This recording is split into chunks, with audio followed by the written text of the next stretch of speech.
সহজেই রমণীদের মনে স্থান করে নিয়েছে টাঙ্গাইলের তাঁতে তৈরি শাল চাদর। এসব অঞ্চলের শাল চাদরের বৈশিষ্ট্য হল বাহারি রঙের সুতা দিয়ে হাত ও তাঁত কলে সাদা কালো ও আকর্ষণীয় ডিজাইনের কারুকার্যে তৈরি করা হয়।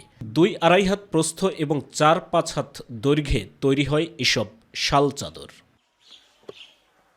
জেলার বিভিন্ন অঞ্চলের প্রায় 6 শতাধিক পরিবার শাল চাদর তৈরি করে জীবিকা নির্বাহ করছেন। তাঁত মালিক ও শ্রমিকদের সাথে কথা বলে জানা যায়, সারা বছর শাড়ি তৈরি করলেও শীত মৌসুমের শুরু থেকে মধ্য শীত পর্যন্ত তারা বেশি পরিমাণে শাল চাদর তৈরি করেন। সবার বাড়িতে একটা তাঁত আছে, কিন্তু সবাই এই সুতার ক্রাইসিসের কারণে কাজ করতে পারে না। সুতা ঢাকাতে আনি, জেনে সুযোগ পাই, জেনে 2টা কোম্পানি হেনে যাই, গলা সিং, বাতুলি, ছাতিয়াড়ি।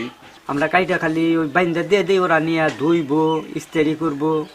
আমরা যে দর বেশি তার চেয়ে ওরা জোড়ায় 200 টাকা বেশি বেশি। তাঁত শ্রমিকরা জানান, একজন শ্রমিক দিনে হাতে 12টা তাঁত বুনতে পারে আর হ্যান্ডলুম মেশিনে 15 থেকে 20টি শাল চাদর তৈরি করেন। এতে যা মজুরি পান তাতে কোনোরকম তাদের সংসার চলে।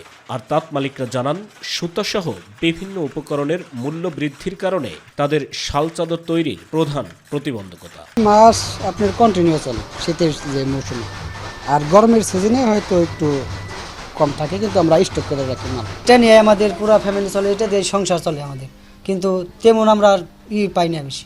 অনেকবার বলছে যে তাঁতি অনেক সুবিধা দিব, এখন দেয় না। তাঁতে তৈরি শাড়ির পাশাপাশি শাল চাদর শিল্প সম্প্রসারণের জন্য তাঁত মালিকদের ঋণ ও আকর্ষণীয় নতুন ডিজাইনের জন্য ট্রেনিং দেওয়া হয়। এর জন্য কাজ করছে জেলা তাঁত বোর্ড। কাপড় তৈরির জন্য এবং চাদর তৈরির জন্য আমাদের ঋণ সহায়তা বিদ্যমান আছে। আমরা তাঁতিদের বাসায় যে যাদের প্রয়োজন আমরা তাদের ঋণ সহায়তায় দিয়ে থাকি এবং বিভিন্ন সময় বিভিন্ন রকম সহযোগিতা বা আমাদের ডিজাইনের সহযোগিতা প্রয়োজন হলে আমরা তাদের ট্রেনিং।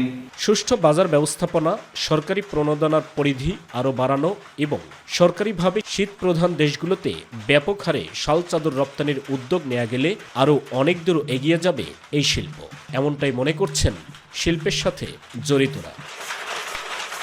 সাইদুর রহমান আবির, মাই টিভি নিউজ ডেস্ক।